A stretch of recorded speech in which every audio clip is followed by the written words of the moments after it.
Hello! మిమ్మల్నేనండి. అందరికీ నమస్కారం. అచ్చోసిన ఆంబోతు అంటే ఒక పదం కాదు. ఒక కాలపు గౌరవపు ముద్ర.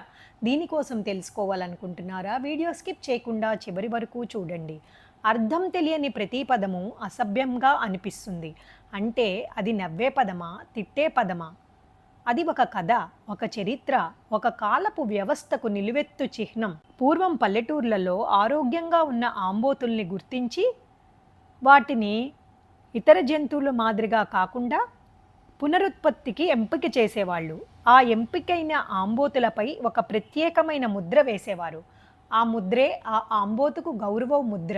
ఆ ముద్ర నుంచి వచ్చినది అచ్చోసిన ఆంబోతు అనే పదం. వాళ్ళు కేవలం దాన్ని గుర్తించుకోవటానికి మాత్రమే అలా ముద్ర వేసేవారు.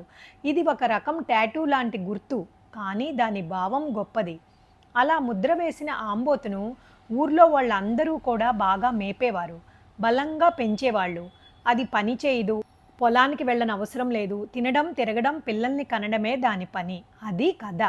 కాలం మారింది, మానవుల భాష మారింది, కానీ పదాలు మారలేదు, వాడిక మారింది. పదాలకు అర్థం తెలియని వాడు నవ్వుతాడు, అర్థం తెలిసినవాడు మౌనంగా గౌరవిస్తాడు. ప్రస్తుత కాలంలో ఈ పదం వాడిక విమర్శగా మారిపోయింది. ఒక వ్యక్తి శ్రమించకుండా తిని తిరిగి విశ్రాంతిగా ఉన్న వాడిని అచ్చోసిన ఆంబోతులా ఉన్నావు అని ఎద్దేవా చేస్తారు. ఏ పదానికైనా పుట్టుక ఉంది, అర్థం చేసుకోగలిగితే మాటలలో సంస్కృతి కనిపిస్తుంది.